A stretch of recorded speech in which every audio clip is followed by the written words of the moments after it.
ನಮಸ್ಕಾರ. ನಾನು ಬಸವರಾಜ್ ಎನ್ ಬಸರಿ, ಪದವೀಧರ ಪ್ರಾಥಮಿಕ ಶಿಕ್ಷಕರು, ಸರ್ಕಾರಿ ಹಿರಿಯ ಪ್ರಾಥಮಿಕ ಶಾಲೆ ಬಾಚನಗುಡ್ಡ, ಬಾದಾಮಿ ತಾಲೂಕು, ಬಾಗಲಕೋಟೆ ಜಿಲ್ಲೆ. ಆತ್ಮೀಯರೇ, ನಾನು ನಿಮ್ಮೊಂದಿಗೆ ನಿಷ್ಠಾ 1.0 ತರಬೇತಿಯ ಅನುಭವಗಳನ್ನು ಹಂಚಿಕೊಳ್ಳಲಿದ್ದೇನೆ. ಶಿಕ್ಷಣ ನಿರಂತರವಾದ ಪ್ರಕ್ರಿಯೆ, ಅದು ನಿಂತ ನೀರಲ್ಲ, ಸದಾ ನದಿಯಾಗಿ ಹರಿಯುವಂಥದ್ದು. ಬದಲಾವಣೆ ಜಗದ ನಿಯಮ ಅನ್ನುವಂತೆ ನಾವೀಗ ಪ್ರಸ್ತುತ ವಿದ್ಯಮಾನಕ್ಕೆ, ಪ್ರಸ್ತುತ ತಂತ್ರಜ್ಞಾನಕ್ಕೆ ಹೊಂದಿಕೊಳ್ಳಬೇಕಾದದ್ದು ಅನಿವಾರ್ಯ. ಕೋವಿಡ್-19 ಸಂದರ್ಭದಲ್ಲಿ ನಮಗೆ ಮುಖಾಮುಖಿ ತರಬೇತಿಗಳನ್ನು ತೆಗೆದುಕೊಳ್ಳಲಿಕ್ಕೆ ಸಾಧ್ಯ ಆಗಲಿಲ್ಲ. ಶಿಕ್ಷಕರಾದವರು ನಿರಂತರವಾಗಿ ತರಬೇತಿಗಳನ್ನು ತೆಗೆದುಕೊಳ್ಳಬೇಕಾದದ್ದು ಒಂದು ಒಳ್ಳೆಯ ಉದ್ದೇಶ.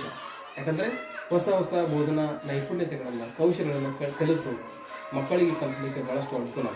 ಈ ಉದ್ದೇಶದಿಂದ NCERT ಮತ್ತು DSCERT ಅವರು ನಮಗೆ ಯಾವುದೇ ಒಂದು ಬಾಹ್ಯವಾಗಿರುವಂಥ ಕೋವಿಡ್ ಆಗಿರ್ಬೋದು, ಮತ್ತೊಂದಾಗಿರ್ಬೋದು, ಆ ಒಂದು ಕಾರಣದಿಂದ ಮಗು ಆಗಲಿ ಶಿಕ್ಷಕರಾಗಲಿ ತರಬೇತಿ ಅಥವಾ ಕಲಿಕೆಯಿಂದ ವಂಚಿತರಾಗಬಾರ್ದು ಅನ್ನೋ ಉದ್ದೇಶದಿಂದ ಮುಖಾಮುಖಿ ತರಬೇತಿಯನ್ನು ಮಾಡಲು ಸಾಧ್ಯವಾಗದ ಪರಿಸ್ಥಿತಿಯಲ್ಲಿ ಈ ಆನ್ಲೈನ್ ತರಬೇತಿಯನ್ನು ಮಾಡಿದರು. ಬಹಳ ಒಂದು ಒಳ್ಳೆಯ ಯೋಜನೆ. DSCERT ಮತ್ತು NCERT ವತಿಯಿಂದ ನಿಷ್ಠಾ 1.0 ತರಬೇತಿ ಅಡಿಯಲ್ಲಿ ನಾವೆಲ್ಲರೂ 1 ರಿಂದ 8ನೇ ತರಗತಿ ಬೋಧಿಸುವ ಪ್ರಾಥಮಿಕ ಶಾಲಾ ಶಿಕ್ಷಕರೆಲ್ಲರೂ 18 ಕೋರ್ಸ್ಗಳನ್ನು ದೀಕ್ಷೆಯ ಮುಖಾಂತರ ಅಭ್ಯಾಸ ಮಾಡಿದ್ವಿ. ವಿಶೇಷವಾಗಿ ಆ ಕೋರ್ಸ್ಗಳು ಯಾವುವು ಅಂದರೆ, ಮೊದಲನೇ ಕೋರ್ಸ್ ಪಠ್ಯಕ್ರಮ ಮತ್ತು ಸಮನ್ವಯ ತರಗತಿ ಕೋರ್ಸ್.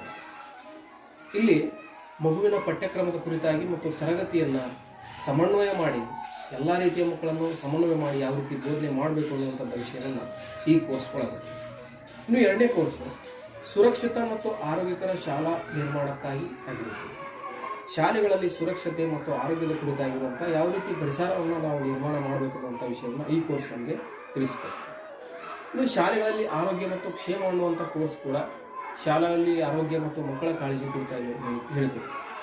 ಇನ್ನು 4ನೇ ಕೋರ್ಸ್ ಬೋಧನಾ ಕಲಿಕಾ ಪ್ರಕ್ರಿಯೆಯಲ್ಲಿ ಜೆಂಡರ್ ಸಮನ್ವಯ. ಇಲ್ಲಿ ಲಿಂಗ ಸಮಾನತೆಯನ್ನು ಆಧರಿಸಿ ಲಿಂಗ ಭೇದವಿಲ್ಲದೆ ಮಕ್ಕಳಿಗೆ ಯಾವ ರೀತಿ ಅನುಕೂಲಿಸಬೇಕು ಅನ್ನುವಂಥ ವಿಷಯವನ್ನು ಇಲ್ಲಿ ಕಲಿಸ್ಕೊಡ್ತೀವಿ.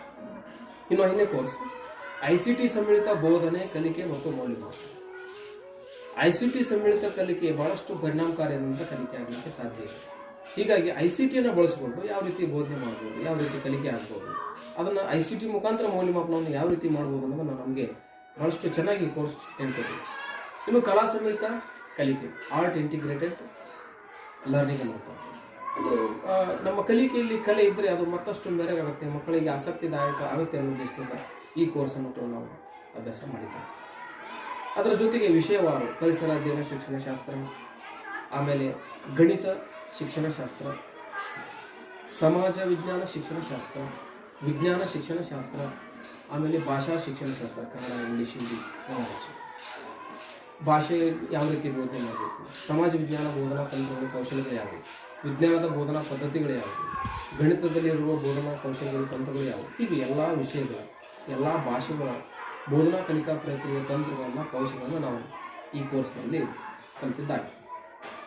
ಇನ್ನು ಶಾಲಾ ನಾಯಕತ್ವದ ಪರಿಕಲ್ಪನೆ ಮತ್ತು ಅದರ ಅನ್ವಯನ ಯಾವ ರೀತಿ ಮಾಡ್ಕೋಬೇಕು ಅನ್ನೋದನ್ನು ಸ್ಕೂಲ್ ಲೀಡರ್ಶಿಪ್ ಬಗ್ಗೆ ಈ ಒಂದು ಕೋರ್ಸ್ನಲ್ಲಿ ಮಾತನ್ನು ಬಹಳಷ್ಟು ಅತ್ಯುತ್ತಮವಾಗಿ.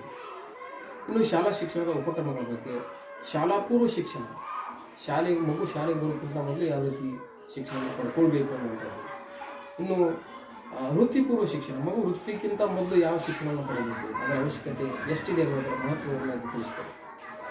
ಇನ್ನು ಕೋವಿಡ್-19 ಸಂದರ್ಭದಲ್ಲಿ ಶಾಲಾ ಶಿಕ್ಷಣದಲ್ಲಿ ನಾವು ಯಾವ ರೀತಿ ಸವಾಲುಗಳನ್ನು ಎದುರಿಸಿದ್ವಿ, ಆ ಎಲ್ಲ ಸವಾಲುಗಳನ್ನು ಯಾವ ರೀತಿ ಸಮರ್ಥವಾಗಿ ಎದುರಿಸಬೇಕು ಅನ್ನುವಂಥ ಒಂದು ಸಮಗ್ರವಾದಂಥ ಮಾರ್ಗದರ್ಶನವನ್ನು ನಮಗೆ ಈ ಕೋರ್ಸ್ ಮಾಡಿಕೊಟ್ಟಿದೆ.